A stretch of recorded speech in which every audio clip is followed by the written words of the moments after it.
Hi, I'm Cheryl, and I will be teaching this Introduction to Mindfulness for Middle School session. This is session 1, and it's called Listen to Your Body. It's trying to tell you something. This is probably a new kind of class that you've never heard of before or tried before. So I appreciate you being here.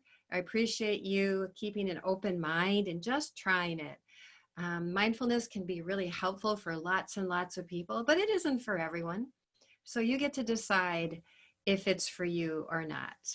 So before we begin, I would just like to welcome all of you again because you are all from all over the state of Michigan.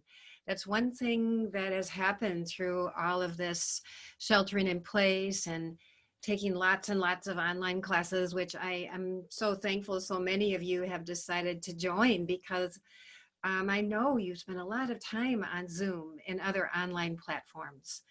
So I just welcome all of you from all over the state, and those of you who are watching this recorded version will not see all of the other people who are on it. If you did join me live, then you will see all of them, and that's so we can protect the privacy of all the individuals on this session. So let's just begin. We have an hour here, and I will walk you through what we're going to practice.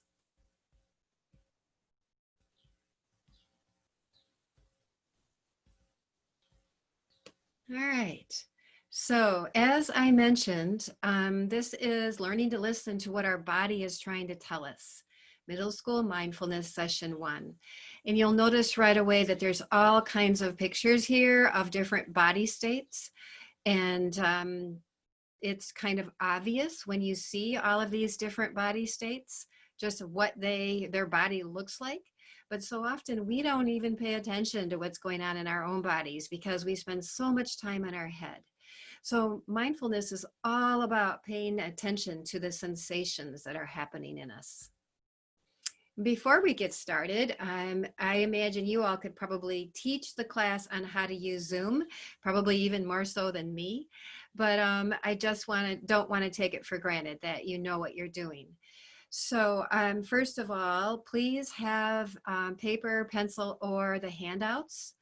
If you were unable to print out the handouts, that's okay. I'll just stop and give you some time to write occasionally throughout this. Please have a quiet place to be, and you will be muted when I am talking, and we can unmute when you share, when you might like to talk. I would like to see your face, so make sure that you have in the lower left-hand corner that you are, your video is on so we can see you. And the participants are there. I'm going to ask all of you participants to not chat privately with one another. It's important that you attune to what is happening in this session and to yourself. This is going to be one of those 1-hour sessions that you are going to let go of your worries of everybody else, which is a highly unusual and different thing for us to do. So let go of those needs to chat with one another. And I think that's about it right now. So let's just move forward. And this is, of course, the recording that you are listening to.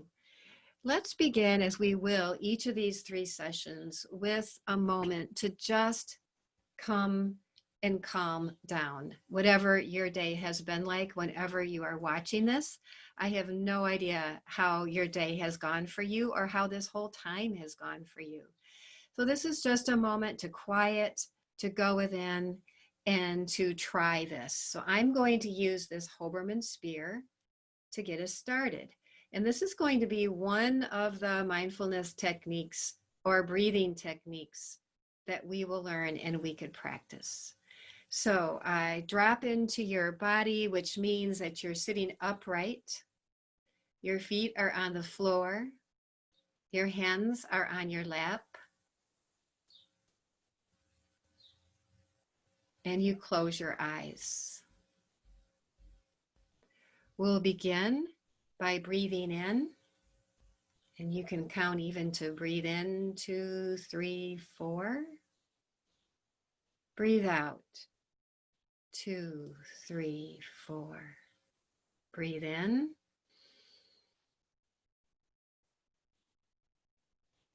Breathe out. Breathe in. Breathe out. Breathe in. Breathe out. And as you do this, perhaps you're going to notice your body is settling a bit. Maybe your heartbeat is quieting down a little bit.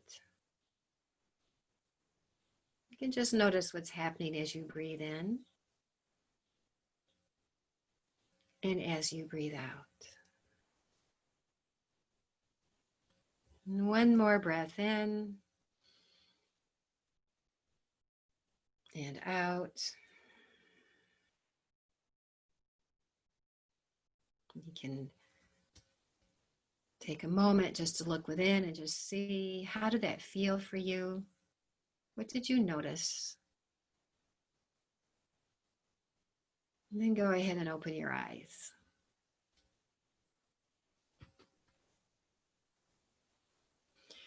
So I'm going to invite you as we move through this. We'll be having different practices. We'll do some movement. We'll listen. We'll have a chance to react. Of course, this is a recording, so you won't be able to chat with others unless you're watching it with somebody else. But you do have your handout, a place that you'll be able to write and stop this recording whenever you want to, so that you can just kind of process what you're thinking and how you're feeling. I, again, have no idea who's really watching this and how you are and what's been happening to you. So I want to take some care to set up some guidelines for us. First of all, I'm really happy that you are joining me, and this really is a self-care journey, a way to learn to take care of yourself, maybe in a new way. Some of us even think that it's wrong to take care of ourselves, that maybe it's selfish. And actually, we always have to put on our own life jacket before we can help others, just like they say when we are getting ready to fly. It's important that you stay safe throughout this, and I'm talking safe emotionally and mentally. So a lot of times we feel a little nervous when we start something new like this. And I just want you to know that whatever you're experiencing is just fine. Feel free to notice it, to question what's going on. You can always email me later on if you have questions. I encourage you to try whatever we are doing the best that you can. So you might even have a negative mind, like, oh, this is dumb, I don't want to try this. That's fine. You can think that, but just set that aside a little bit and allow yourself to actually give it a try and see what it's really like. I also don't know what kind of levels of difficulties you all have faced in your life, because sometimes by paying attention on purpose to our physical selves, sometimes that causes a little bit of disquiet, or even a lot more than that. It's difficult. So I'm going to invite you to have kind of like Goldilocks and the Three Bears stages here. If it's going well for you, it's not causing you any like emotional distress, do it all. Do the best that you can and as much as you can. If you're finding that it's a little challenging for you, then you can just focus on your breath and maybe another physical sensation in your body, like your big toe. Or if you have had a lot of past trauma or difficulties in your life, maybe what you want to do is just listen for a sound or look at something that's in the room that you're in. So you always have these choices. We call it like zooming in or zooming out, just depending on your level of where you're at. And as I mentioned, please email me, message me, ask your teachers or your parents for help. I am there for you. You and your feelings are honored in this space. So let's begin. So many of you might be wondering, why mindfulness? What's the big deal about that? So using either your thumb for this recording, then go ahead and just answer this question with a thumbs up, a sideways, or a down. So thumbs up if you ever did or said something you regretted. Thumbs up if you ever failed a test or something else that you tried to do. Thumbs up if you ever felt alone.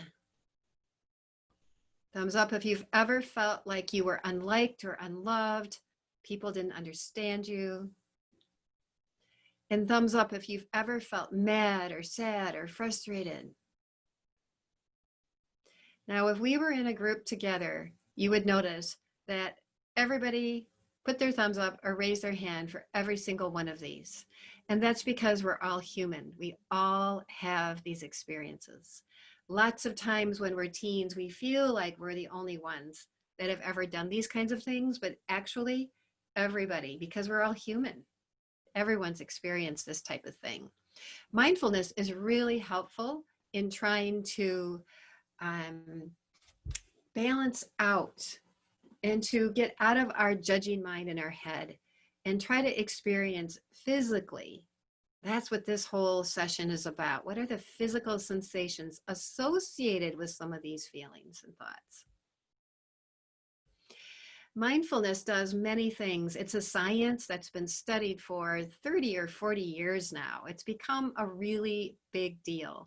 And that's because it is so powerful and it has the ability to change your brain. That's pretty cool that that happens.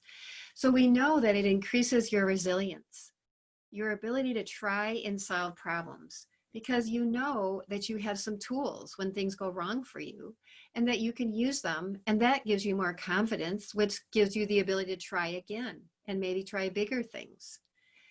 Because you can let go of a lot of your worries, it increases your happiness. Just imagine if some of the worries that you have all the time could just be released. See how much happier you would feel. It helps you with impulse control. And we know that's a huge thing because of brain development in teens in particular. Like you just do and say and spit out things without even thinking about it. So over time, it can help that. And we feel calmer, which is a huge benefit of mindfulness. There's many, many more medical health benefits, so much other things that we could talk about, but that's enough of that. It also helps us with everything that we might want to do in our lives or we have to do. So some of the things we might not want to do maybe would be like homework. It actually helps us be able to pay attention more to our homework. When we start getting into things we don't understand so much and we get frustrated, it gives us some tools about what we can do when that frustration hits us. And lots of times we might just feel like giving up or exploding or throwing things or shouting or screaming. And mindfulness gives us some tools to help us work through those kind of difficulties, because we know everybody has difficulties and we know that there's something we can do when we start feeling that way. Just imagine some of the performance related activities that you might enjoy. Maybe you're a musician, or maybe you're into theater, or maybe you're an athlete.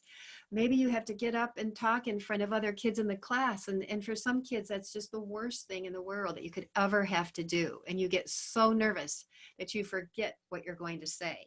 And then the next time you worry, you're going to forget it again. Or if you're an athlete, maybe you mess something up really badly and people are mad at you, or you're just really embarrassed that you could have done something like that, which then makes the next few moments get even worse and worse and worse, and you kind of shut down. So you're not playing at your best. You've lost confidence. So, and maybe it's test taking. A lot of times kids have test anxiety.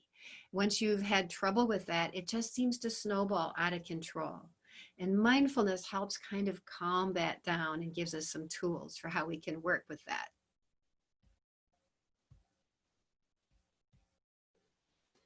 So what is it? And I always like to use a puppy, because think about this. How many of you have had a puppy?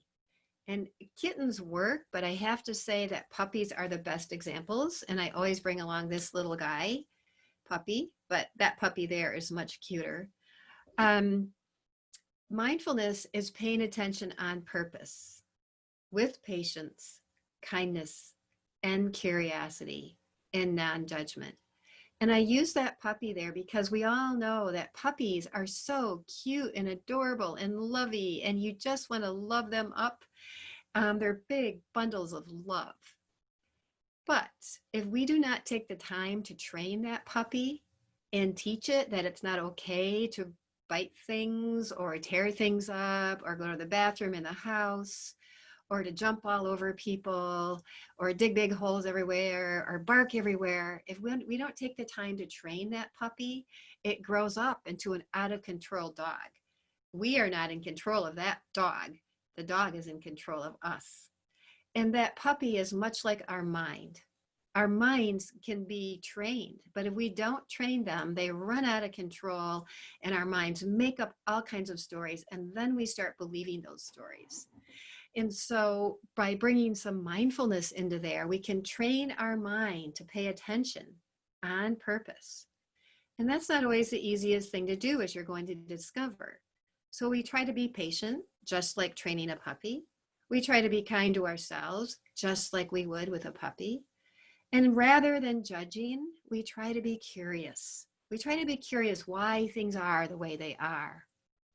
We know with the past and the present and the future piece that when we train to be in the present moment, that is where our body lives. Until we can learn to time travel, our body will not go in the past and it will not go in the future. Yet our mind does that. Our untrained mind goes back in the past and it digs up all of this stuff that didn't go well, all of our disappointments and our worries and our fears, it's all back there. And we end up dragging that around with us during the present day time. Or maybe we're really worried about what's going to happen in the future. Like, when are we going to get back to school? When can I start playing sports? We have so many uncertainties right now that causes so much stress. That's in the future. So past and future is where stress lies. Whenever we notice we're past or future thinking, we try to let it go, and in our training come back to our breath. And we just do that over and over again. And you'll hear me say that over and over again. So it's like a muscle. The more we practice, the stronger it gets in our brain. Helps us focus, pay attention, increase our ability to be with unpleasant things, which is not pleasant to think about, but that's what we're essentially doing. It changes our brain so we're not as reactive, so we don't blow up at a moment's notice. It trains us so we can start being observers instead of getting swept away with our thoughts and our emotions. So the more we practice, which I'm going to say in my short time that I have with you, that we need to do it every day. And at the end of the lesson, I will give you some ideas for tonight, is to do it every day. It's just like weightlifting. If you don't do some kind of weightlifting, if you don't practice certain skills, if you don't practice the piano or violin or whatever it is you like to do, you will not get better at it. And that's just the same thing with mindfulness. You have to do it. You can't think about it. You have to do it. So we practice it using our 5 senses. We have the 5 senses. We have sight. We have our hearing. We have smell, taste, and touch. And if we were doing a full mindfulness series, we would get to experience all of these different senses in a class. We're not going to be able to do that because this is a very short introduction. But what we try to do is focus on what's really there. This is our primary data. All these senses, the things we can see and hear and smell and taste and touch, that is the real experience. It's not in our head. It's not us analyzing or judging or thinking about it. It's just really directly our experience. So we can learn to focus on these senses to get out of this head of ours that gets so crazy and carried away. So we're just going to try it right away. I'm going to invite you all to lie down. You don't have to if you're not in a place where you can lie down. You can sit up in your chair. Either way will be fine. But I'm going to give you a moment to get situated.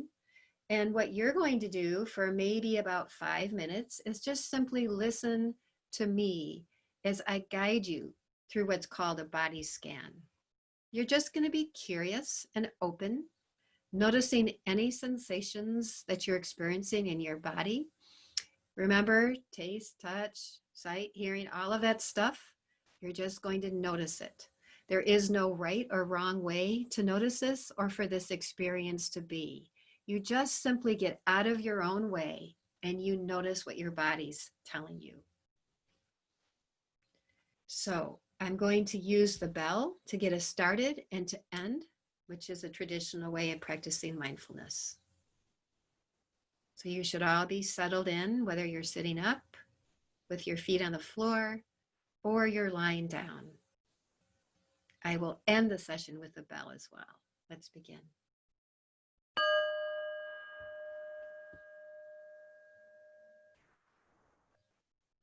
Lying down in a comfortable position, our eyes are closed, and we can begin to get a general sense as what is happening in our bodies, almost as if we're checking our inner weather patterns. You breathe in, you breathe out, you breathe in, you breathe out. With each exhale, letting go, just allowing your body to sink into the floor or in your surface a little bit more.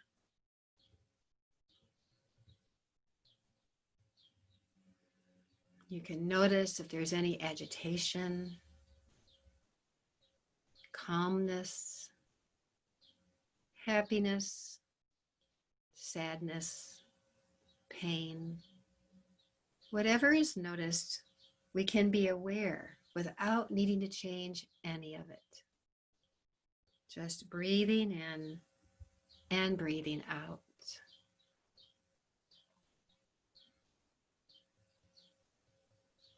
Now we sweep our awareness through our bodies, noticing any tension on the in-breath and relaxing on the out-breath. Starting with our heads and our faces, we can notice if there is any tension in the muscles.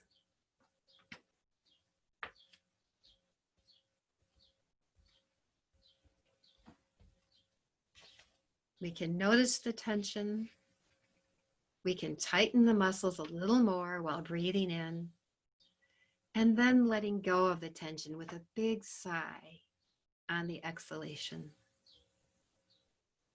Tightening our face as we breathe in, and releasing the tension as we breathe out.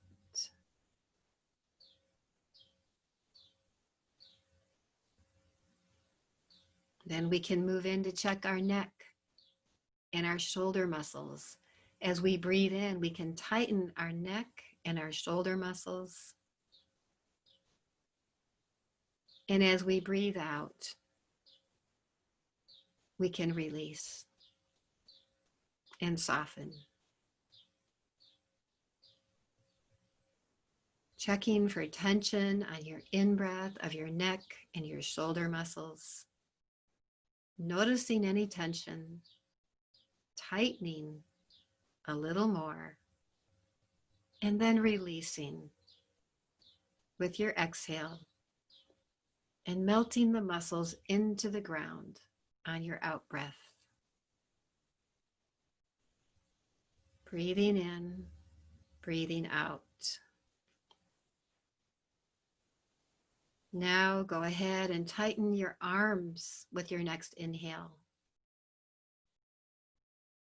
And as you exhale, releasing, allowing your arms to be heavier and sinking into the floor. Breathing in and tightening your arms. Breathing out and releasing and relaxing.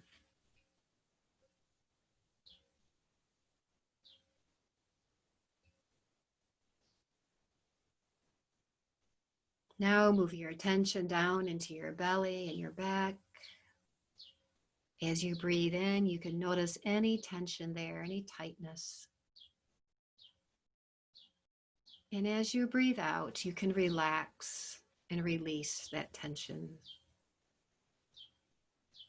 Breathing into the belly and tightening and tensing. And breathing out and allowing it to release.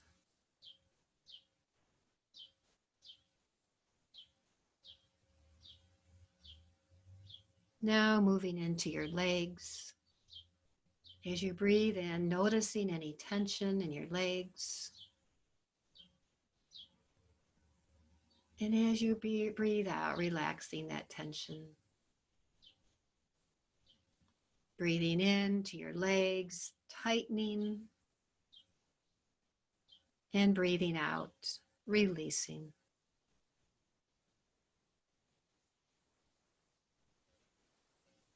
Bring your attention into your feet. As you breathe in, noticing any tightness or tension in your feet. And as you breathe out, releasing that.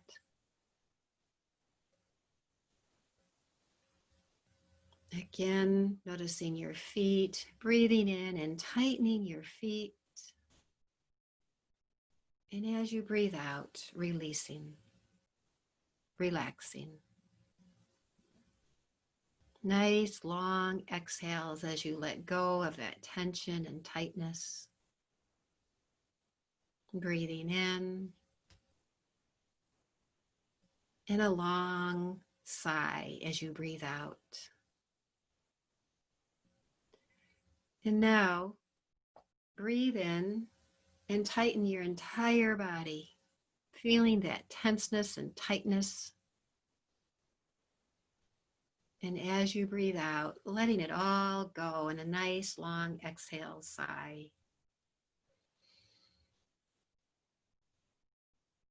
Do that again, breathing in, tightening everything.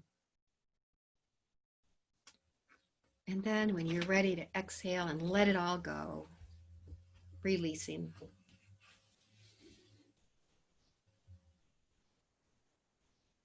Now, allow your entire body just to be as it is, scanning to see how it feels, noticing if there's any places that you're holding tension, just allowing it to soften as you breathe in and you breathe out.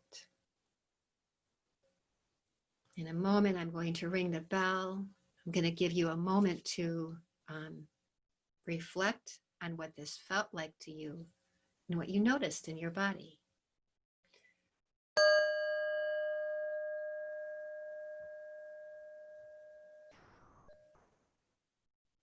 So you can slowly open your eyes, come back to a seated position. When you get to the computer in a moment, you can stop the recording and take a look at your handout. What I'm going to invite you to do is just notice, what was your body telling you just now? What did you notice? Did you notice any areas of surprise that were really tight and tense? Did you notice in general you were tight and tense, or just particular areas like your face or your neck or your belly? You'll notice on the second page of the handout, it says, body scan, listen to this tonight. See what happens. A lot of people enjoy doing this before they go to bed to relax, or if they can't get to sleep. But if you can take a moment to notice, what did you notice in your body? And you can stop the recording if you're at this place now and spend a minute just writing your observations. And then when you're ready, you can turn the recording back on and come back to the next piece.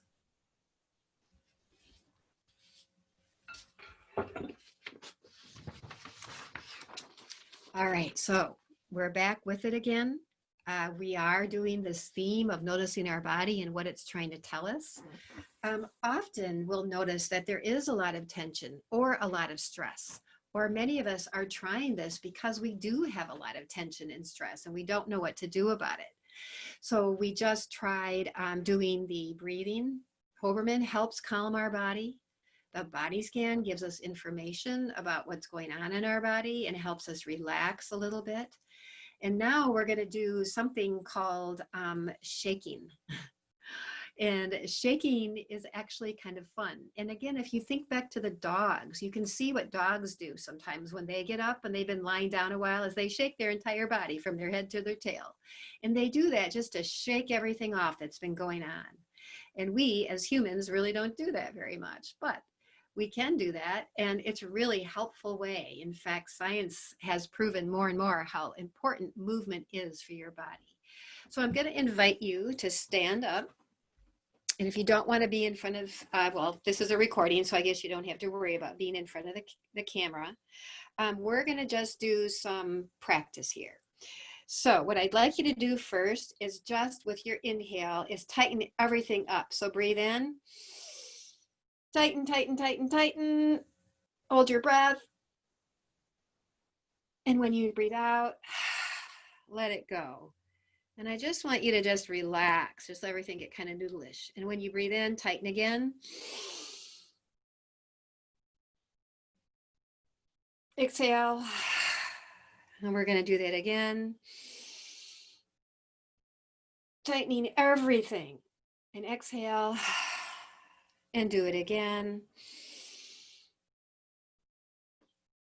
And then exhale and release.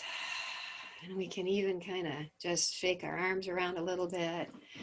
Now let's do 5 breaths in and out without tightening and see if we can notice the difference between tight bodies and more relaxed bodies. So let your body kind of be loose. Let your belly relax and your face relax. Maybe even shake your head a little bit. And go ahead and let's just breathe in. And breathe out. And breathe in. And breathe out. And then again in. And out. And let your body just relax and be loose as you breathe in again. And out. Take a moment now just to notice what was the difference between tight and relaxed. And how does that feel? Which would you prefer?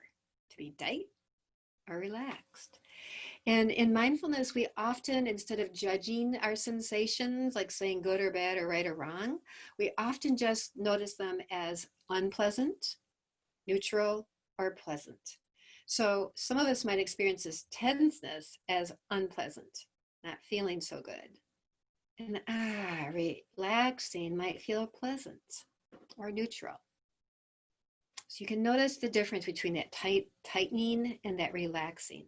So we're going to try doing a little bit of shaking. I'm going to have you shake your right hand, shake your left hand. Notice it's just loose as a noodle. Shake your right leg, shake your left leg. And now you can just shake it all up. Breathe in and breathe out and just kind of shake out. If you've got a lot of stress going on, it's a really, really good thing to do. And if you're not laughing, you might want to laugh. And if you like to dance, this might be the perfect time to dance. It's just let it all go. I know my family knows that I love to dance. All right, good. And then notice how you feel after you do that. You've kind of shaken out a lot of that tenseness and a lot of that stress. And if you look at your handout, you're going to notice this moving on purpose section. And I invite you to once again stop and notice sometimes that you have felt tense and what it feels like. And you can also notice pleasant versus unpleasant. You can stop it if you want to do that and do a little bit of writing about it, or if not, let's move on. So we talked a little bit about our brain and how it works. And what we need to know are some couple of tiny little simple things about our brain that we teach to kids as young as 5 and all the way through the adults. First of all, we all have an amygdala, and I'm going to use my hand as a symbol for our brain. So this is our brain, and our amygdala is this thumb right here, this little thumbnail of my thumb. And in our brain, it's right here at the base of our brain, and it's what's left over from prehistoric days. It's the home of fight or flight. It's reactionary. Whenever our amygdala senses there's any kind of threat or danger, it activates. So we do what's called flipping our lid. It takes over, and now our reactions are fight, flight, or freeze. If our brain, our amygdala, has any hint of something going wrong, and sometimes just getting tight and tense flips its lid. So it takes over. It's involuntary. It's nothing that you can control. But this is where mindfulness steps in. We know that when you breathe and practice mindfulness, it calms the amygdala and it reintegrates our brain. So now we have this part of our brain, the prefrontal cortex. That's this part right here. This is the higher level CEO of our brain. This is where we can make decisions and solve problems. And when we're calm, things are going well for us. It's also called our wise leader. So the reason why we're working on physical sensations is our body is our first alert system. It is what's going to tell us when things are going south for us or not going so well. When that tightening starts happening, that amygdala is getting ready to spring into action. When we start noticing this tightening sensation in our body, we can breathe, we can move, we can shake, we can do things like that to calm it and relax it. Humming is also a good thing to do. So we're going to do a little bit of more exploring about these sensations. The language of our bodies is something that we've not really spent any time learning about or talking about. So it's this idea that if we can start using sensation language instead of judging language, we can start noticing the signals our body is trying to send us.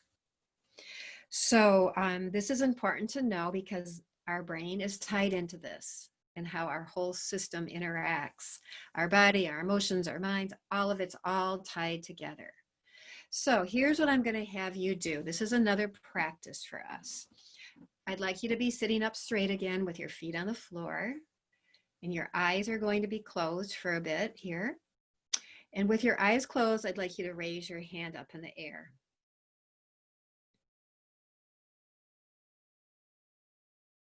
Now I'd like you to open your eyes and just examine your hand. Notice your hand that's up. Notice the lines of your hand, your fingers, the shapes. Notice the color. Notice the smooth or roughness.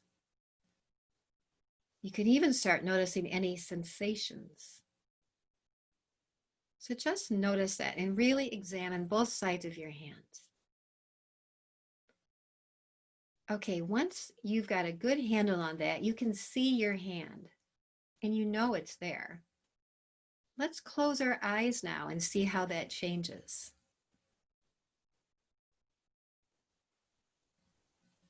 With your eyes closed, how do you know your hand is there?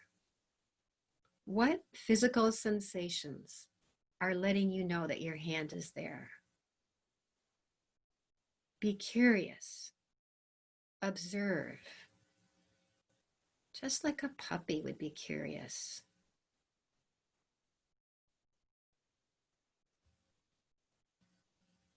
How do you know your hand is there?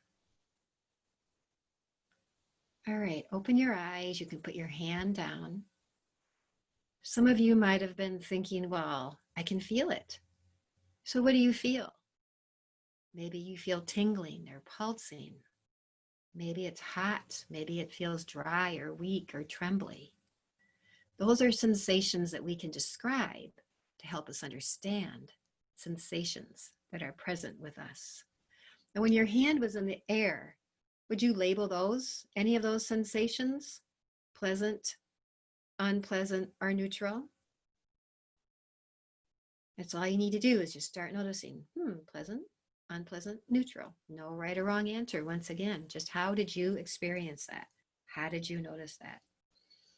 What if we were to hold our hand up and just wiggle our fingers? Now, with your eyes closed, Now, how do you know that your hand and your fingers are there? Well, you can probably feel movement. Might feel a little bit more heat or energy. So these sensations are always present, always there, giving us information. If you again are looking at your handout, you'll notice that we moved past talking about your brain and noticing our physical sensations. And you could spend some time writing about that, thinking of some times you can practice noticing your sensations throughout the day, or practice noticing on purpose.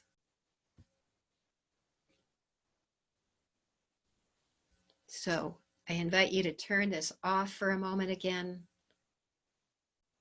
reflecting on noticing these sensations. And right now we're talking about physical sensations, the pulsing, the tingling, throbbing, heat, cold, dry, wet, whatever those physical sensations might be is what we're trying to notice. So go ahead and turn this off for a moment and go ahead and think about this and do a little writing. And then I'm going to invite you to turn it on and come back.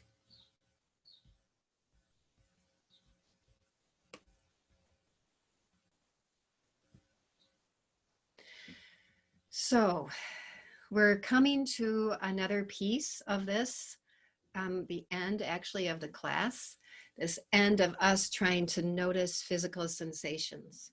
This is something that we can continue to experiment with forever and ever and ever.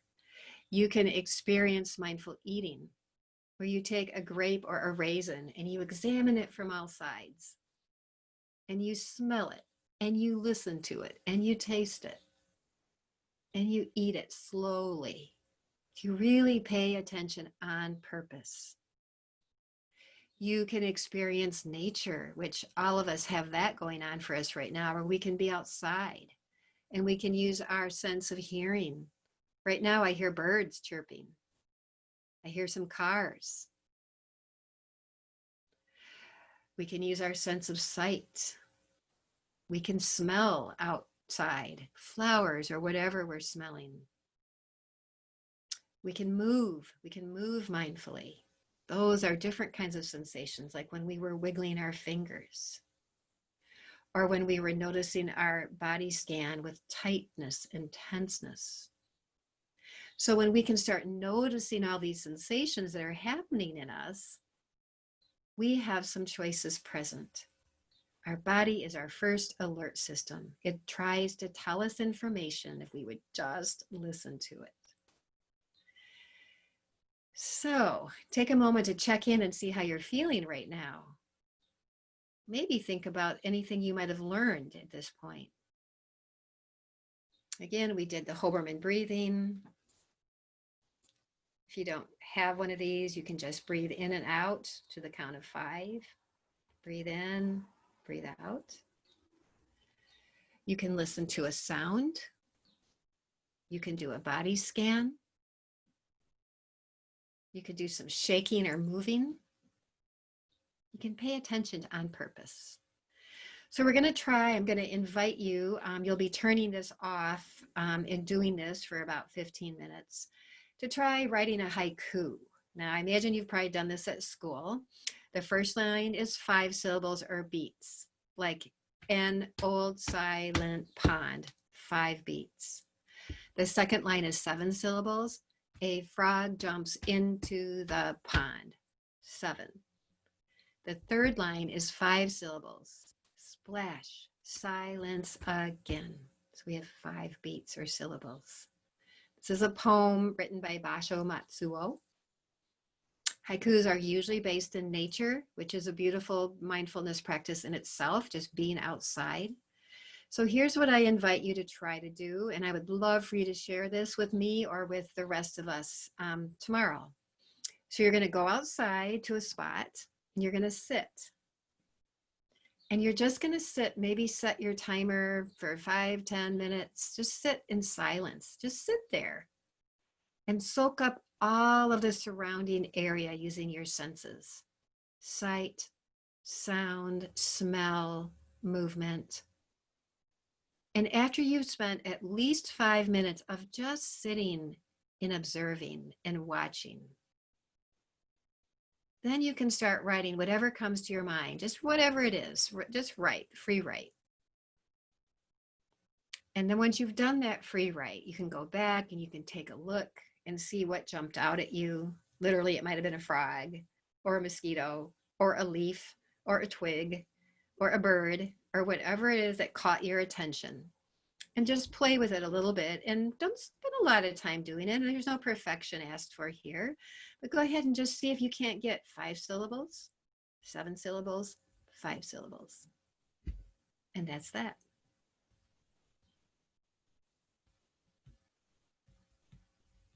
So here's what I'm going to ask you to do for tonight. Today, I hope you're going to practice outside and do the haiku, which will take you out in a mindful way, paying attention on purpose with kindness and patience. Notice if sitting there for 5 minutes is driving you nuts. Just notice that and go, oh yeah, this is, I don't know if I like this or not. And just notice that you're thinking that. See if you can set that aside and let yourself stay with it for 5 minutes of just sitting there and listening and hearing and smelling. Set your timer if you feel like you really need to have that motivation. So you're outside with the haiku.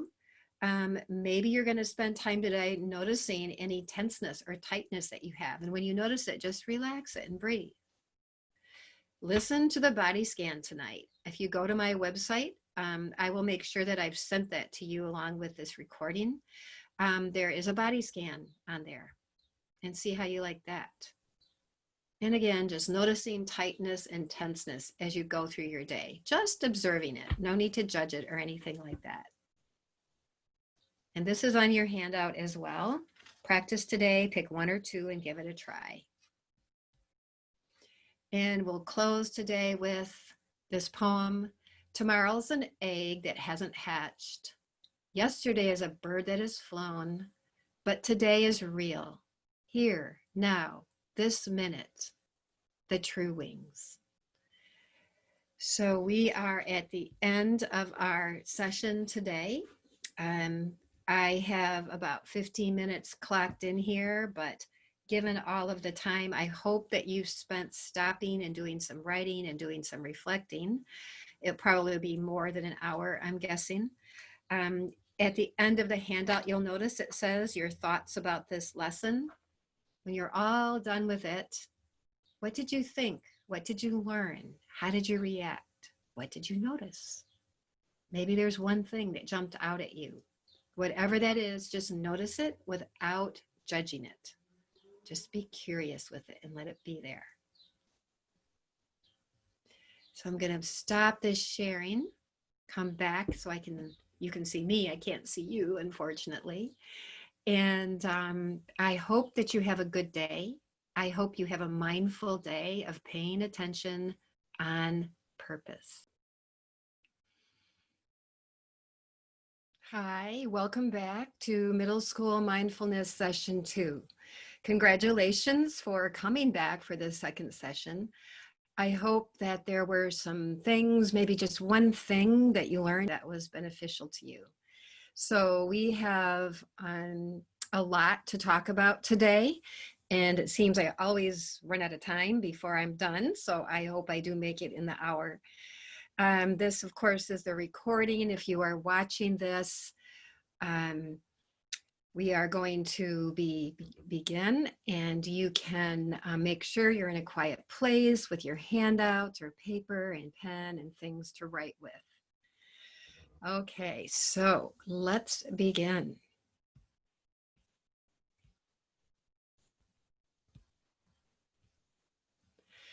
Today's session is all about observing the movie in your mind, noticing your thoughts, and noticing that we don't have to believe everything that we're thinking. So this is another fundamental, basic piece of mindfulness. So we'll begin, as we always do, with an opening breath, a calming breath. Yesterday we did the Hoberman, where we breathed in and out, or we breathed in to the count of 4 or 5 and out to the count of 4 or 5. That might be one that you enjoyed, gives us a focus. Today's is usually a favorite with people of all ages. It's called 5-finger breathing. So I'll begin with the bell, and then I'll guide you through it. Let's begin.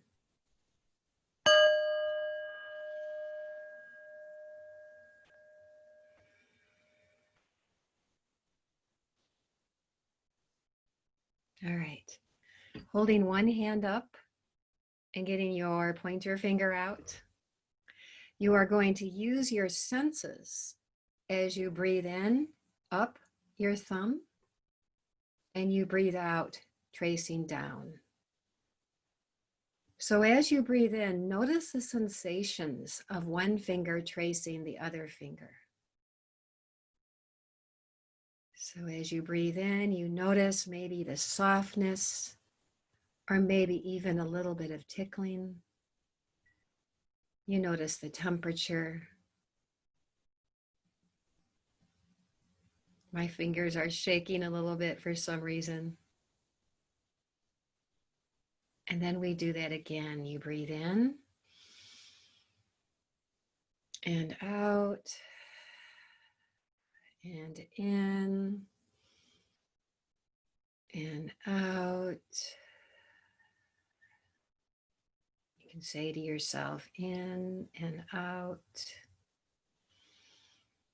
Just really focusing on the sensations in your fingers. And then you can focus on the sensations of your breath and connection. We'll do it one more time, breathing in and out. You decide the kind of breath that you like. Sometimes if I'm really feeling anxious, I like to have a nice, big, deep belly breath. And I like to sigh to breathe it out.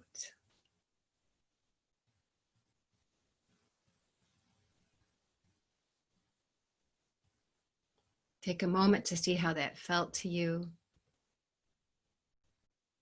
Know that you can do this anytime that you want.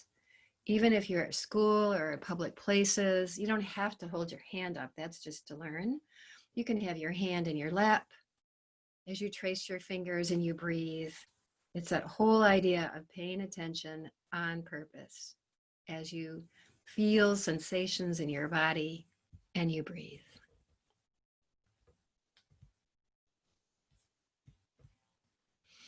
Again, I don't know you. I'm sorry. I wish I was with you in person. So I don't know you, most of you anyway. But let's make sure we understand that this mindfulness practice is all about taking care of you and your needs and your feelings. So for those of us who are in a live Zoom, sharing is optional. I encourage you to try everything that we do to the best of your ability. Even if you're in your mind, you're thinking, this is dumb, this won't help me, oh, I don't like this. Whatever that mental chatter is we're going to learn about today, you can notice that and go, yeah, I hear you. Set it aside and allow yourself just to try it, just this once. Some of us have faced a lot of difficulty, a lot of suffering and pain in our life. And for those people, maybe some of this breathing and focusing on your breath is going to activate you and not be a place of safety and refuge. And we're all in a different place with that. So you have choices here. You can participate fully, just bringing that breath in and bringing that breath out and focusing on your breath. Or you might find it helpful to focus on your breath just a little bit and maybe focus on the sensations in your big toe. Or maybe you just simply need to focus on something outside of your body, like a sound or something you can see. You can just look at that. So we can all experiment and just figure out what works best for us. It's kind of like Goldilocks and the Three Bears. Is it too hot, too cold, or just right? You get to decide. And remember, you could always ask for help. You can message me, ask teachers, parents, friends, family. We are there for you. You are never, ever alone. So here's what we talked about yesterday, or the first session. Maybe you have some questions, which in this recording you'll have to email me about. But the big idea was to start listening and paying attention to our body and the signals our body is sending us. We live in our bodies. That sounds silly to say, but that's where we are. We mostly live in our head, and we're learning in this class that we can actually come back into our present moment, into our body, and notice what those signals are. We can notice when we're tense and tight, and we can relax and let it go, or figure out what we need. We could do that 4-count breath or that Hoberman breathing. I wonder if anybody tried the body scan last night on my website. And we can also start, instead of saying good or bad with emotions and thinking, we can say that was unpleasant. That was pleasant. Many times we talk about anger as being a bad emotion. And anger is there for a reason, which we'll talk about tomorrow. It might be an unpleasant emotion, but it's not a bad emotion. And then last, I would love to see your haikus. I hope that you wrote yesterday. So today we're going to talk all about our thinking. And this is a whole new concept for most of us. Most of us get carried away in our mind with something that happened, somebody said something or somebody did something, and we rehash it over and over and over and over in our mind, and we can't let it go, just like a dog with a bone. You know, we're just hanging on to it for dear life. And the more we think about it, the bigger it gets, and the bigger it gets, and the more upset we get. And then sometimes we might even explode or say or do things that are not kind, just because we did not really truly understand what was going on. Maybe we needed clarification. So sometimes I like to use this barrel of monkeys and prove that point. So if we have one thought, let's say, why did my sister send me this dumb gift? I really hate it. She must not know me. I don't know what I'm going to do with it. Next thought. Oh, that's a whole bunch of thoughts because it's all wrapped up in a bunch of other thoughts I had attached to that thought about my sister or about my brother. Oh my gosh, these people, I don't know. They just really, really don't get me. They're out for me. They're no good. I hate them. I want them to go away. And so the more we add on this kind of thinking, the bigger this chain of monkeys gets. Every single one of these monkeys represents a thought. And we can have 1,000 thoughts practically in 1 minute. And then we get carried away like a snowball, gathering snow on the way down a hill. So in mindfulness, when we notice that we're having all these thoughts, we can make a choice. Let them go. That's it. Every time we notice that, we let it go. We come back to our breath, back to maybe our physical sensations. Breathe and let it go. We do not have to get sucked into this storm of thinking, this river of thoughts. That's why we call it noticing the movie in your mind. Mindfulness helps us create a little bit of space so we can step out of this mental chatter, which is like these monkeys, and we can observe it instead. We can notice what's going on. We can get curious. We can wonder. We can be patient. We can be kind with ourselves and with others. So the movie in our mind, we could think of it in many ways, such as here we are watching a movie, watching our movie on the large screen, and here I am, space. Oh, that's a movie. That might be a story. Or we could be in kayaking or in a boat, and we could be at the side of the river, watching the stream of thoughts going by and just not judging ourselves or beating ourselves up, but just noticing, letting them go. More come, let them go. More come, let them go. Or like watching the clouds in the sky. Those clouds are thoughts, and we can just watch the clouds drift by, bring our attention back to another cloud. Watch those drift by, bring our attention back. The more we can bring our attention back to our physical senses, our breath, our body, our smell, our hearing, our sight, the more we can bring ourselves back to what's really going on, the more we build our mindfulness muscle. So one of the primary things we learn to do in mindfulness, in the practice of mindfulness, is to learn what an anchor is. So we know what an anchor is. That anchor there is anchoring that boat from getting blown away or drifting away. So in a storm, it keeps that boat from just being totally pushed away for miles and miles maybe. Or just in calmness, it allows that boat to just stay there. So we have our boat, we have our anchor. So in mindfulness, our anchor becomes our breath, or maybe it's our breath and a big toe, or maybe it's something outside of our body, like something we can see or hear or smell. So that anchor is our home base. It's our safety zone, our place of refuge. When times are tough or stressful or happy or sad, it's just us noticing and having a safe place to go to and knowing what to do when we are having tough times.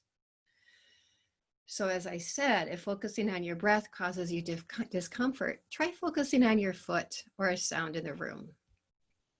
Let's try this practice. So to do this practice, you're going to need to sit up straight with your feet touching the ground, or if you prefer, you can sit lotus or cross-leg style. And we're going to try something called the diamond breath. So I'm going to invite you to take your hand and raise it up in the sky as you breathe in. And as you breathe out, place that hand on your belly. And if you'd like, you can bring your other hand up in the sky as you breathe in and place the other hand on your heart. And go ahead now and close your eyes. Take a nice, big, deep belly breath in. And when you're ready, exhale it out. And do that again, breathing in and out. And now I invite you just to notice the physical sensations of your in-breath. So you will breathe in as you notice what's happening in your body until you get to the full point. And then as you exhale, notice again the sensations in your belly, your chest, until you get to the empty point. The 4 points of breathing. Breathing in, full point, breathing out, empty point. Breathing in, breathing out. And now I'd invite you to just breathe in a normal way. No need to breathe extra heavy or hard. Now you're just going to observe without any effort, letting your breath come to you. And notice what you feel in your body. Be curious. Pay attention on purpose with kindness and patience and curiosity. Perhaps you can feel your breath better in one place or another. Let's notice that. Be curious and see, where can you feel your breath best? Belly, chest, or maybe it's even your nose.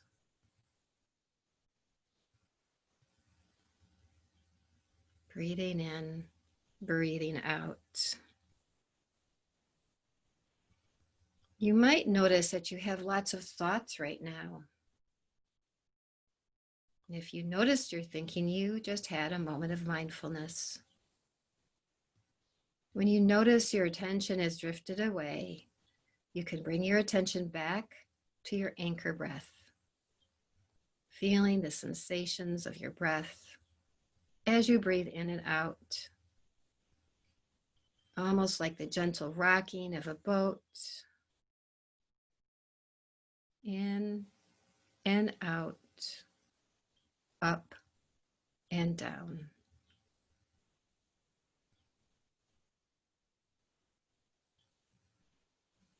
I'm going to invite you in a moment to just notice how this felt for you. What did you notice? What did you observe? Without judging yourself, just what did you notice patiently and kindly and with curiosity?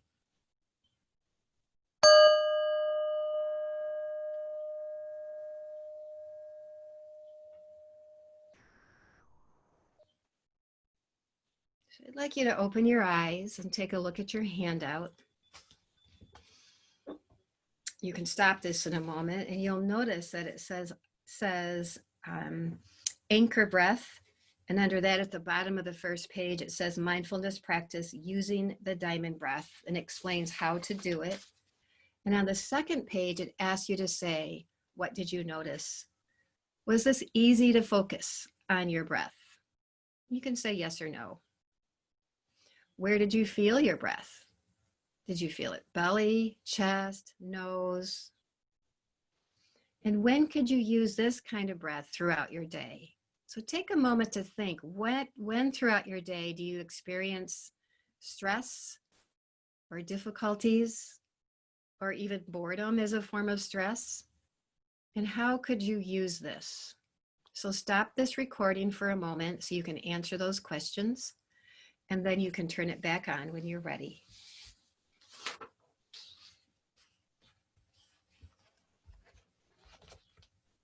All right, we're going to continue on now.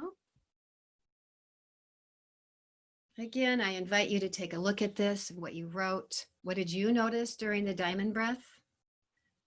Perhaps you noticed some thoughts, or maybe not. A lot of people, when they start, said, no, I wasn't thinking. Well, that's probably because you weren't aware that you were thinking. And the more you practice this, the more you'll notice those thoughts. Maybe there were emotions present. Maybe it was boredom or sadness or anger or frustration. There are no good or bad emotions here, so just notice what they are. And did you notice any sensations?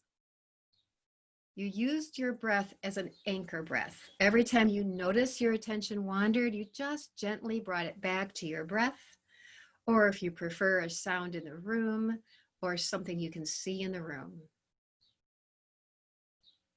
My challenge to you is, how can you use this breath throughout the day? We all have to breathe. So can we do it on purpose throughout the day? Maybe 3, 4, 5 times a day. Could we do that so we could notice and bring ourselves back to someplace maybe with a little bit more calm?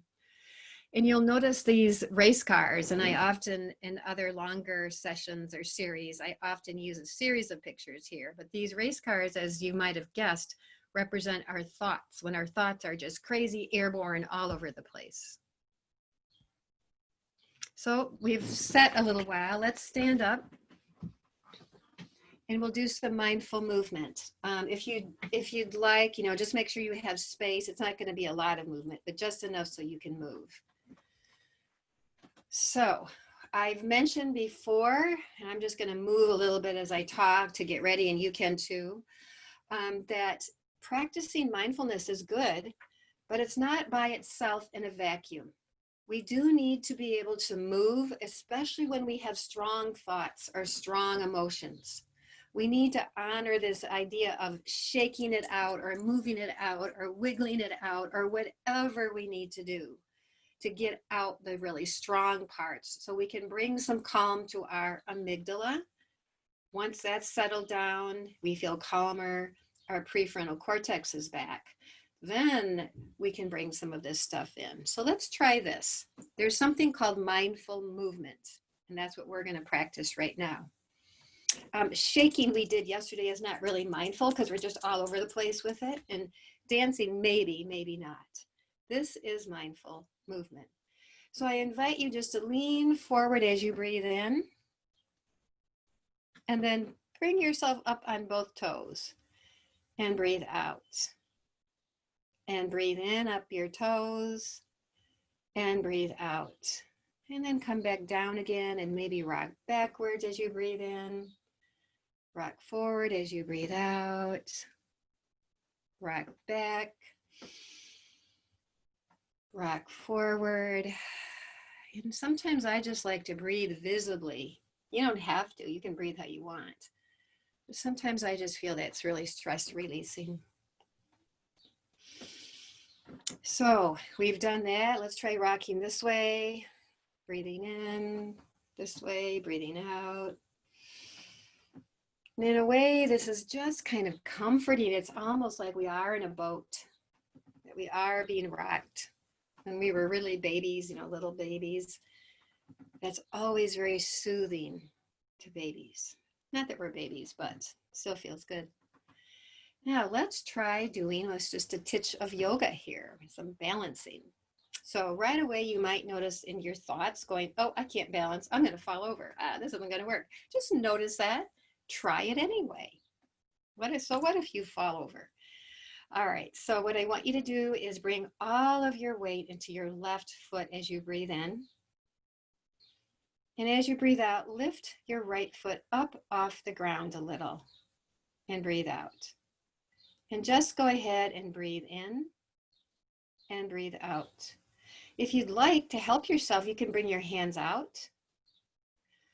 Or if you're feeling really up to a challenge, you can do the tree pose, which is in yoga, you place your foot either on your calf or way up above your knee. And you can breathe in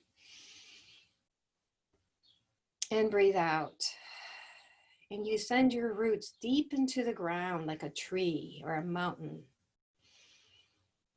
Maybe even breathing in and breathing out. If you wiggle or fall over, that's all right. Just try it again. Send those strong roots into the ground. And bring that foot back down on the ground and your arms down as you exhale. And now you can shift your weight into your right foot as you breathe in. And just lift your left foot off the ground as you breathe out. Balancing on our right foot, we breathe in, we breathe out. And if you're up for the challenge, you can take your left foot and place it on your calf as you breathe in. If you want your arms to help you balance. You can even bring your hands all the way up to the top with your palms together, noticing what this feels like in your body. Sending the roots deep into the earth like a tree or a strong mountain. Just breathing in and breathing out. Notice your mental chatter or your thoughts. Sometimes when I start realizing, oh, I'm doing a really good job, is just about when I start falling over. Or I can't do this, makes me fall over too. And then go ahead and breathe out. Notice we are moving on purpose. We're not just, whipping ourselves all over the place without thinking about it. We're moving on purpose with kindness and patience. All right, you did it. Let's move on and sit down to our next piece. We're going to use another sense called mindful listening. So I love this quote in this picture. We have 2 ears and 1 mouth, so that we can listen twice as much as we speak. Think about that. How much do you listen opposed to how much do you speak?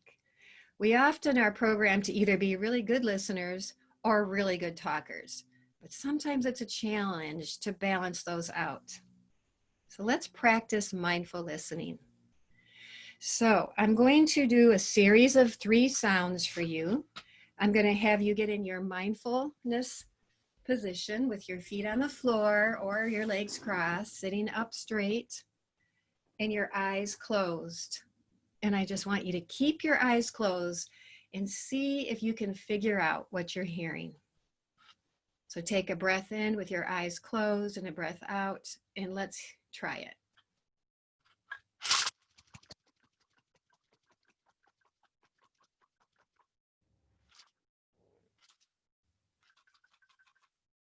All right, open your eyes. What is it?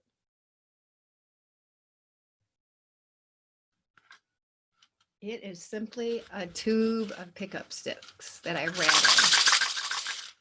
Maybe you guessed it. Maybe you said rattle and you were close. All right, let's try something else. We are going to listen to a bell. And what I'd like you to do is when you cannot hear the bell any longer, even though you're going to be on your own and by yourself, I want you to raise your hand. There is no right or wrong answer to this. I want you to listen to the bell on purpose. Okay, close your eyes and just listen.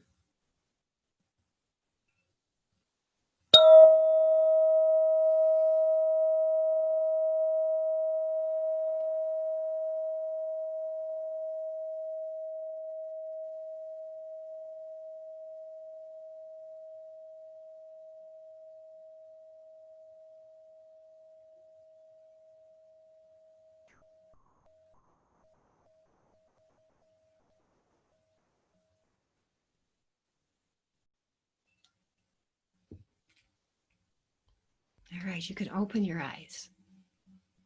Think about the difference between those two types of sounds. You had a rattle, you had a bell. You were listening on purpose for both.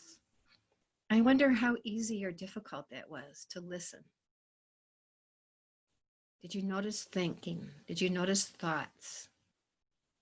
Did you notice when is this going to get done? What is that? I can't hear it. Whatever those thoughts were, did you just notice what they were? Some of us have an easier time paying attention to sounds than others, but that is one of our primary senses that we gather information from. So just notice how important it is to actually be able to hear sounds. Some of them are pleasant, some of them are unpleasant. I don't know what you thought about this sound. I know some people feel like a few of my bells are unpleasant. Like, let me give you another sound here. Ooh, it's really high pitched. I've had kids shudder when they hear this thing. Some of you might have gone, ooh, cool, I really like it. So it's all different tastes for each of us. You might want to take a look at your handout again with the mindful listening. What we're going to do next is we're going to listen to a musical arrangement in the next slide. But before I might have you close your eyes real soon. And I'm going to have you spend a couple minutes listening to this arrangement. I want you to see if you can pick out the instruments that are being used. So that's your first challenge. And while you're mindfully listening to this arrangement, you might notice thoughts coming in like, oh, this was a pleasant sound. Oh, I hate this. Oh, this isn't. Whatever those thoughts are, just notice and bring your attention to paying attention on purpose to the sounds that you hear. And then I'm going to give you a chance to write down what you thought you heard, and then I'll tell you what you heard, what was there, at least the best to my ability. So go ahead and close your eyes. No peeking. Breathe in and breathe out. Allow yourself to just receive the sounds. Notice that music is really just sound waves, just like energy is just really waves of energy. It's all energy in some form or another. So I'd like you simply to listen for a few minutes. Let's go.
Now go ahead and open your eyes and notice the instruments that are present for another couple minutes.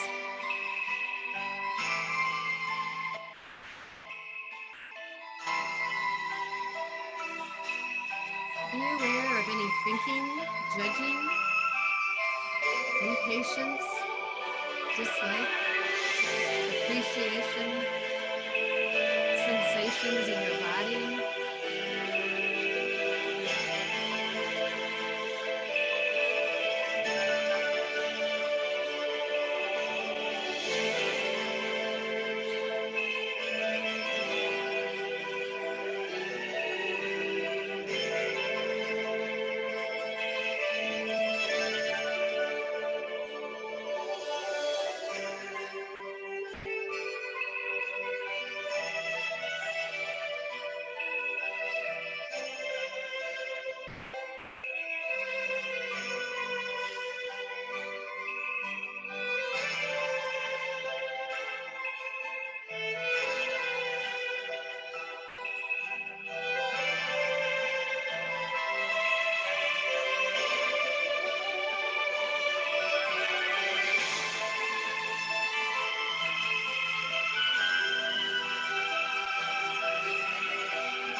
All right, sorry everybody, I had a little technical difficulty there, but you did get to listen to the music a little bit longer. So you'll notice this is called Kataro, Theme from Silk Road.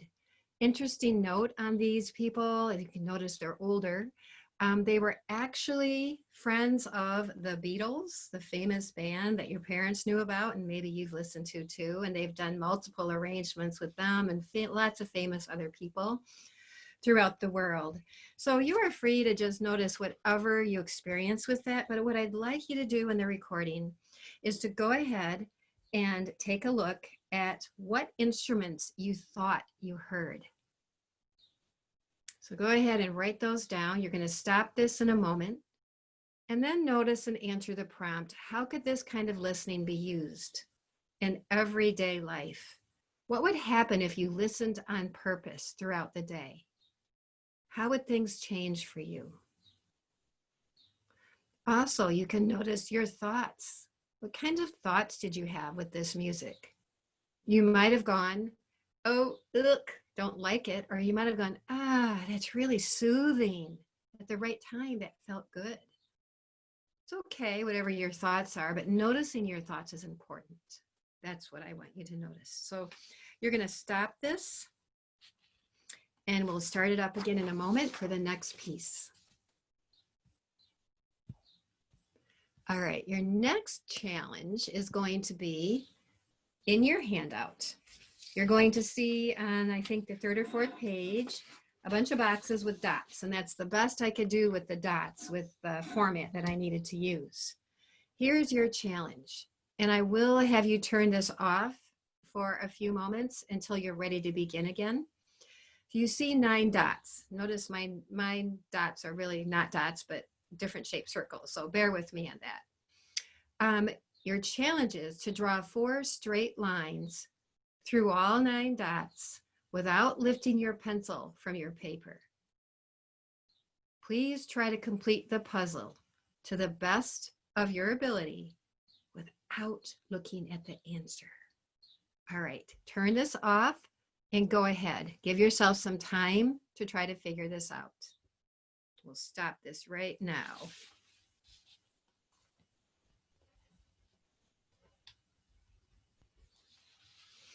All right, now that you're back with me, we're going to take a look at some of the thoughts that you might have had as you worked through this. And I'm not going to give you the answer just yet, so hold on with me. We're going to use this exercise to become aware of our thoughts. So what did you say to yourself as you tried to solve the puzzle? What was your self-talk? Was it stuff like, I can't, it's impossible, this is dumb, I must be dumb, everybody solved this but me, oh no? Was it panic? What were your thoughts? The good thing to know is you notice thoughts and that it's okay, and there's no good or bad or right or wrong here. But what we do want to learn out of this is, are there times in your real life where you've had thoughts like this? And in your handout, I'm going to give you a moment. I'm going to move through a few screens before I have you do some more reflection. Is there a time in your real life that you've had these thoughts? And you can say yes or no there. Please, no judging or beating up of yourself. Kindness always. So let's take this another step. When I am approaching something hard like homework, new music, sports, just something that's hard for you. I know for me, it's often technology. So I can get overwhelmed really quickly and shut down. What do I say to myself when this was all happening? Was your self-talk mostly kind or unkind with the 9 dots? You can just say kind or unkind. Was it helpful or unhelpful? Circle which one. Was it mostly true or untrue? Is it true that you're dumb? Is it true that everybody else figured out except for you? Is it true the puzzle is dumb? Just think about that. The answer is probably no. None of those things are true. So think about this. When you try something new or hard, what are you tempted to do? What's your automatic amygdala reaction? Not your wise leader prefrontal cortex, but what is that amygdala when you flip your lid? You want to just quit? Do you keep trying? Do you cheat? Like, did you go look up the answer before we even got there? Did you ask for help? Or was there something else that happened? So in your handout, you're going to notice you can just do those little quickies there. And we'll go one more slide before I have you stop it again. Notice that whatever our negative self-talk is, when we notice it, shine that light of mindfulness on it. We could do it differently next time.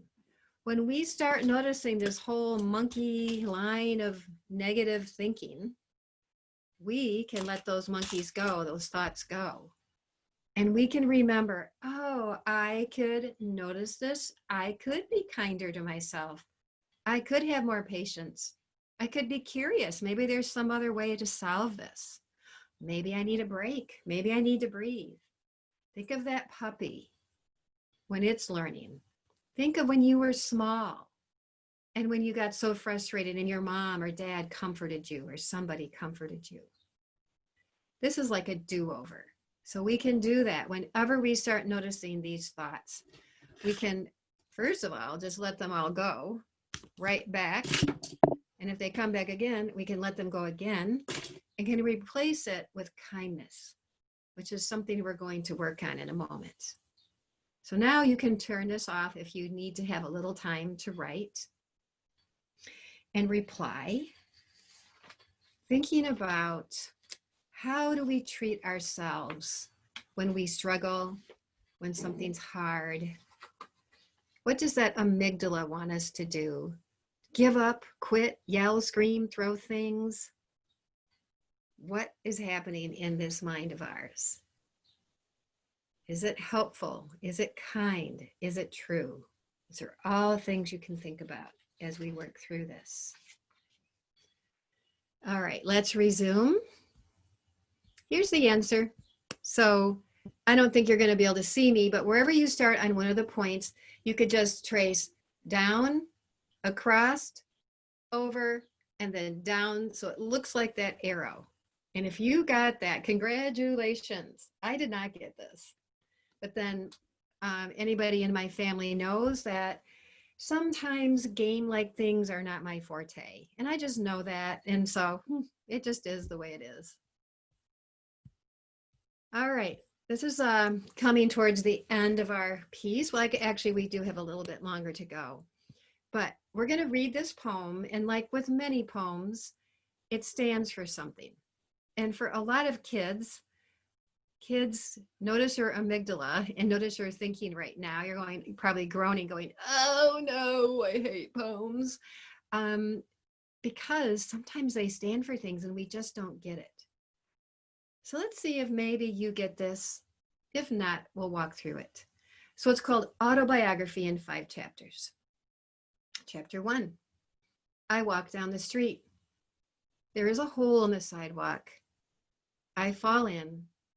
I am lost. I am helpless. It isn't my fault. It takes forever to find a way out. Chapter 2, I walk down the same street.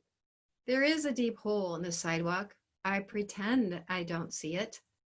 I fall in again. I can't believe I'm in the same place, but it isn't my fault. It still takes a long time to get out. Chapter 3, I walk down the same street. Ah, darn. Sorry, everybody. I walk down the same street. There is a deep hole in the sidewalk. I see it is there. I still fall in. It is a habit. But my eyes are open. I know where I am. It is my fault. I get out immediately. Chapter 4, I walk down the same street. There is a hole in the sidewalk. I walk around it. In chapter 5, I just walk down a different street. Ah, what does this mean? Take a look at your handout. You'll probably want to take a moment to stop to write on this. Is there really a hole in the sidewalk? Is there even a sidewalk? No. It stands for the problems in your life and how we tend to repeat the same problem over and over and over again. Kind of crazy, isn't it? And we just don't get it for so long. And that's part of being human. Mindfulness is nice because we start noticing these repetitions, these repetitious thinking, behaviors, all of that stuff. We start noticing and wondering and kind of stepping aside, being that observer, watching all this going around and think, oh, maybe there is a different way. So on your handout, you can write, what problems do you have that seem to happen over and over again? And I invite you just to stop this recording again. Take a moment to think about what those problems are.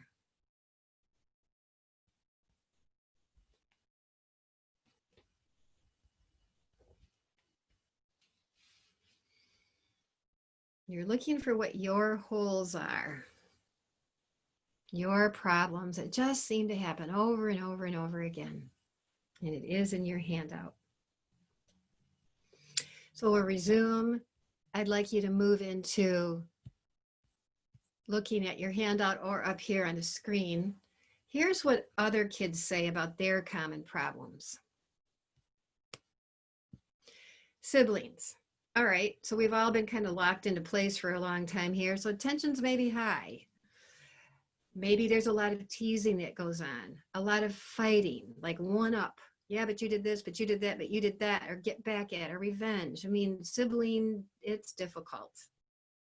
So maybe that's one of your holes. Over and over and over again, it happens. Nobody's happy when that happens. You might feel better temporarily, but in general, it just makes the problem get bigger. Homework and school holes. Maybe you're a procrastinator. Maybe you're disorganized. Maybe you have this unkind mind beating yourself up all of the time. And I didn't bring this out yet, but that's a lot like this Velcro. Notice unkind stuff, things we say to ourselves sticks, and we end up believing it. We believe that we're not smart, that nobody likes us. That's what unkindness and negative, mean thinking does. Our inner critic does that. That's something we can start noticing and letting go of. Maybe there's parent problems, not listening to them, not being listened to. Maybe there's disagreements about your responsibilities and privileges. Friendship holes. This is huge for your ages. And then actually, as you grow older, it's still big. So feeling excluded or jealous. Hurt is happening there. Going along with something just to be cool, even if it's against your gut instincts. Not saying what you mean and being quiet, or maybe not standing up for someone when you know something's not right.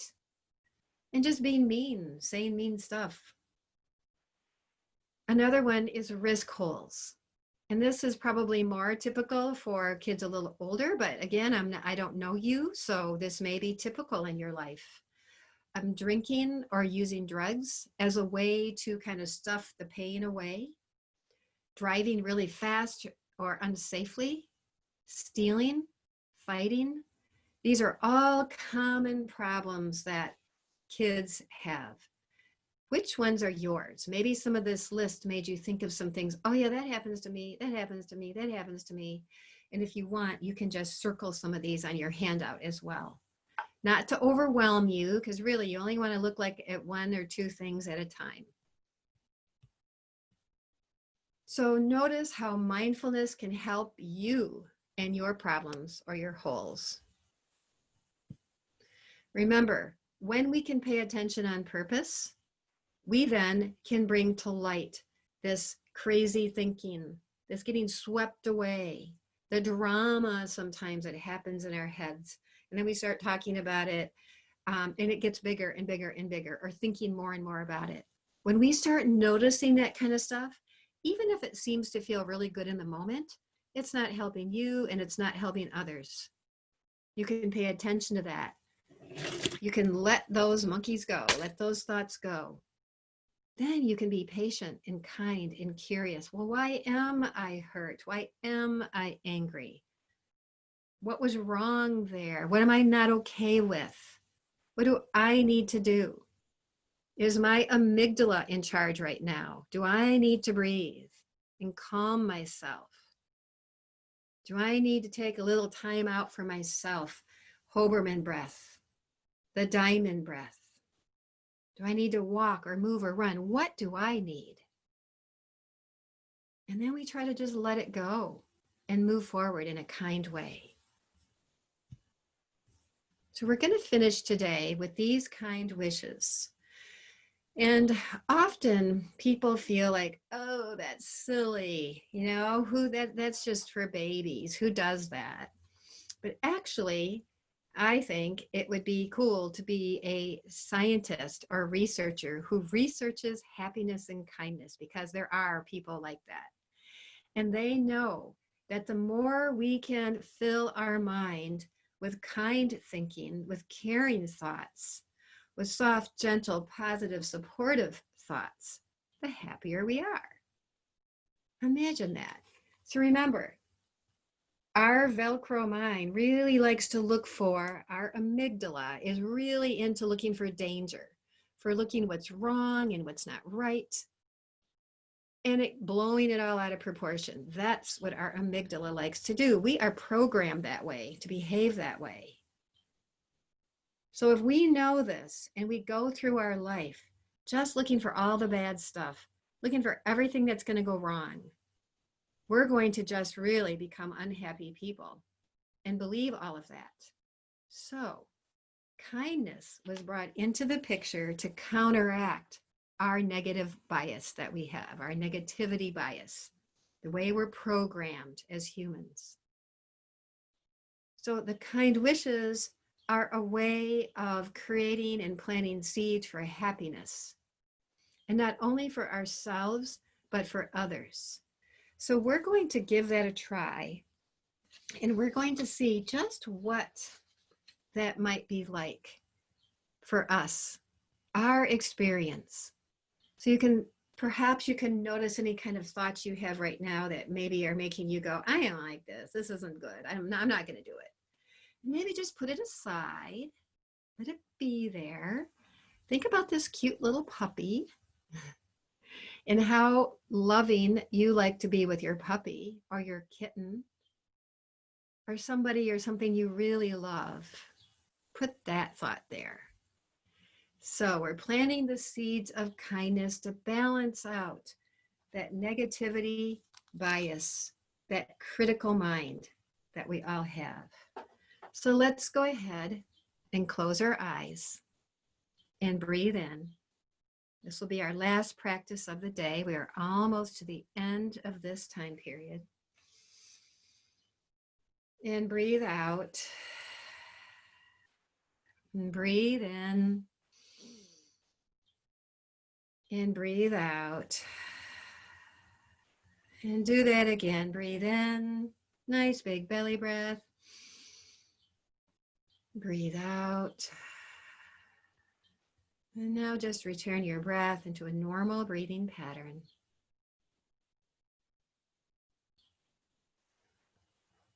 I invite you to put one hand on your heart or two hands on your heart so you can feel the warmth, the softness, maybe your own heartbeat as you breathe in and breathe out. Maybe a chance to once again check what's going on with your sensations. Bring some calm and peace. I'd like you to bring to mind somebody or something you love. Somebody that makes you smile when you think of them. It could be a family member, a pet, a favorite teacher, maybe even a character in a book.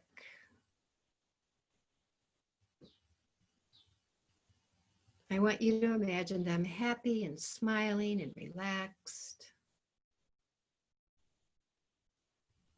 And go ahead and send them these kind wishes. May you be happy and peaceful. May you be healthy and strong. May you be free from harm. And may you live your life with ease and joy. Imagine them receiving these kind wishes and how they might feel, knowing that you are sending them these wishes. As you breathe in and out, notice how you feel when you send these kind wishes. Notice how your body feels. And now I'd like you to imagine this friend or family or loved one sending you back these same messages.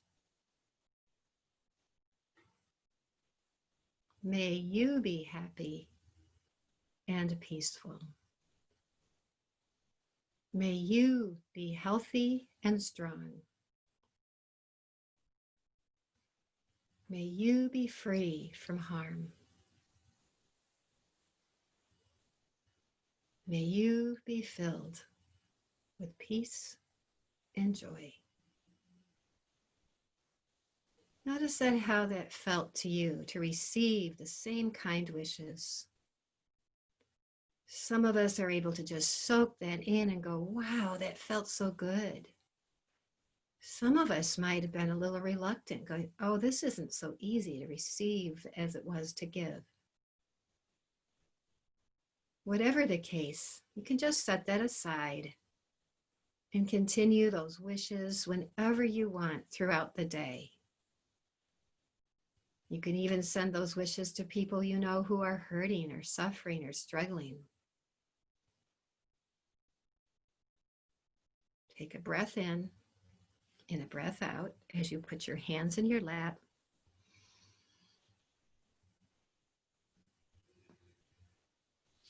You'll notice when you open your eyes and your hand out, there's a place to reflect on this, which I invite you to do when we're finished today. Notice how you feel right now. So we're to the end of this hour. I invite you to find a practice or two again today that you can work on. As a review, we've talked about physical sensations and how important it is to listen to what our body is telling us, to use all of our senses, sight, smell, hearing, touch, to move, to get out extra energy. We've used today the 5-finger breathing, breathing in and breathing out. We learned our anchor breath with that diamond breathing, feeling our breath in and feeling our breath out as a place to hook our attention or hang our attention. We listen to music mindfully as a way of calming ourselves and to pay attention on purpose. We learned that we can notice our thoughts, but we don't have to get carried away with them. We can just let them go and come back to our breath and just breathe. And those thoughts come back and we let them go again. And we bring our attention back to our breath. We do that over and over and over again. And that is the practice of mindfulness. Breathing in, breathing out. Oh, noticing thoughts, thinking, let it go. Breathing in, breathing out, noticing thoughts, thinking, let it go. The more we do that, the more we strengthen this mindfulness muscle in our head here. And we can also start working on that negativity bias.